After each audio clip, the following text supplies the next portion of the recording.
In the summer of 2002, a satellite operated by the US Pentagon detected something impossible. It wasn't looking for missile silos or terrorist training camps. It was scanning the Earth with geodetic espionage technology, looking for anomalies in the bedrock. And it found one.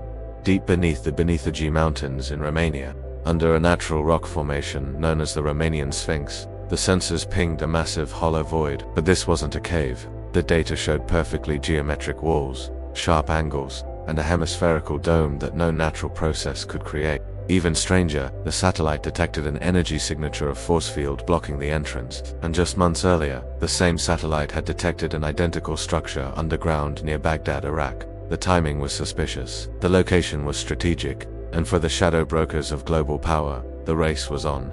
This is the story of the Bucegi Mountain discovery, a secret so volatile it allegedly reshaped the geopolitical map of Europe and forced the Vatican, the Pentagon, and the Romanian government into a terrifying alliance. To understand the stakes, we have to look at the players involved. In Romania, there is a specialized intelligence unit known as Department Zero. It is the Romanian equivalent of the X-Files, tasked with investigating paranormal events and threats that don't fit into standard military categories. The head of this unit was a man named Caesar Brad. Caesar was not a normal bureaucrat. Since birth he had exhibited strange abilities, telepathy, precognition, an uncanny connection to electromagnetic fields. He was groomed by the state from childhood, a weapon in human form, and in May 2003 he received a visitor who would change his life forever.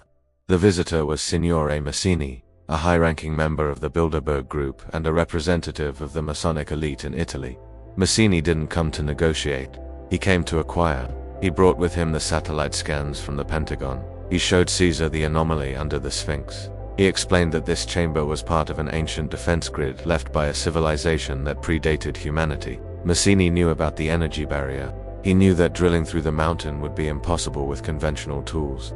But the US military had developed a classified plasma drill capable of melting rock into glass in seconds. Massini offered the technology. In exchange, the Bilderberg Group wanted control of whatever was inside. Caesar was trapped. He knew that if he refused, Department Zero would be bypassed, or worse, eliminated. The pressure from Washington was immense. So, the operation began.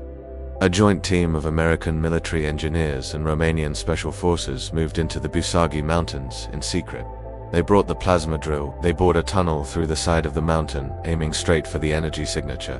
When they broke through the rock, they found themselves in a polished tunnel that led to a shimmering, invisible wall. It looked like distorted air. It hummed with a low frequency. The first soldiers who tried to walk through it died instantly.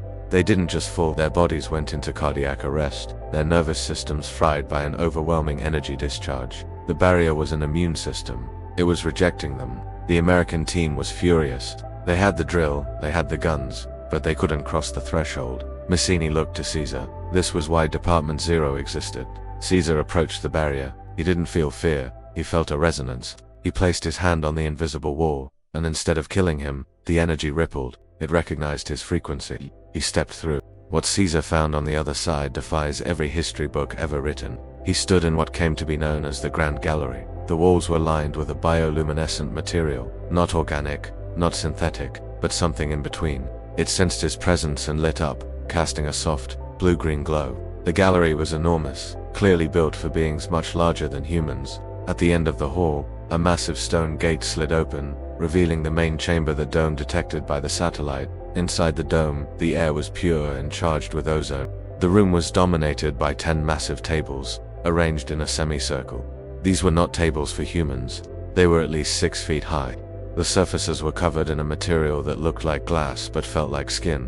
When Caesar approached one, a hologram projected into the air. It wasn't a static image. It was a simulation. One table displayed the biology of plants from across the galaxy. Another showed the physics of the universe, with equations and geometries that made modern quantum mechanics look like kindergarten math. There were star charts showing travel routes between solar systems. There was a table dedicated to DNA, allowing the user to edit genetic codes and see the resulting creature in real time. But the most shocking discovery was the projection hall. In the center of the room, a device allowed the user to view the history of Earth. Not the history we are taught, but the truth. Caesar watched holograms of civilizations rising and falling 50,000 years ago. He saw the construction of the Great Pyramid, not by slaves, but by advanced machinery. He saw the Great Flood, a cataclysm that wiped out a global high-tech society. He saw the origins of humanity, manipulated and guided by beings from the stars. It was the Library of Alexandria, but immune to fire and time. It was the ultimate record. And then, there was the gold. In a large amphora they found a fine white powder, monatomic gold. This substance, known in alchemy as the Philosopher's Stone, allegedly has the ability to restructure DNA at the atomic level, extending life indefinitely and enhancing psychic abilities. This was what Mazzini really wanted. The technology was dangerous, but the gold was power, immortality. While Caesar explored, the political situation outside was exploding. The US satellite had detected that when the Romanian chamber was breached, the identical chamber in Iraq activated. They were connected. A signal was sent. The owners might be listening. The US government demanded full control. They wanted to seize the artifacts and transport them to America. The Romanian government, usually compliant, panicked. Someone in the Romanian intelligence leaked the story to a 24-hour news channel. They threatened to go live on global television and reveal the existence of aliens and ancient technology if the US tried to steal the heritage of the Bucegi Mountains. For 24 hours, the world stood on the brink of forced disclosure. The White House cut the phone lines. Diplomatic threats were issued.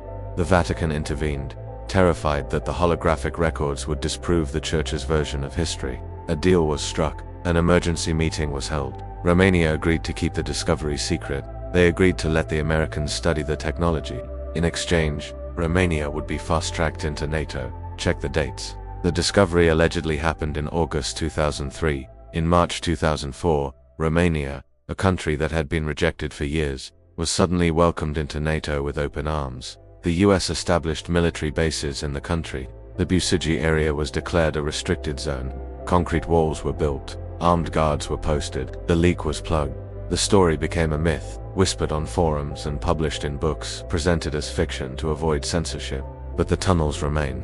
According to the accounts, there are 3 massive tunnels leading out of the projection hall. One heads towards Egypt, connecting to a secret chamber under the Giza Plateau. One heads towards Tibet, into the Himalayas. And the third goes down, deep into the Earth's crust, towards the center of the planet, into a realm described as Inner Earth. The Bucegi discovery asks us to believe the impossible, but it also aligns with the strange behavior of world powers. Why did the US invade Iraq so urgently, securing the museum and ancient sites first? Why is Antarctica locked down? Why is the Vatican archives so guarded? Maybe the history of the world isn't lost. Maybe it's just hidden under 200 feet of rock, behind an energy barrier that kills the uninvited, waiting for the day we are ready to handle the truth. Or perhaps, waiting for the day the builders come back to reclaim it. So, the next time you hear about a sudden geopolitical shift, or a strange military exercise in a remote mountain range, ask yourself, are they looking for resources? Or are they looking for the control room? Because if the Bucegi story is even partially true, the control room has already been found, and we are not the ones holding the keys.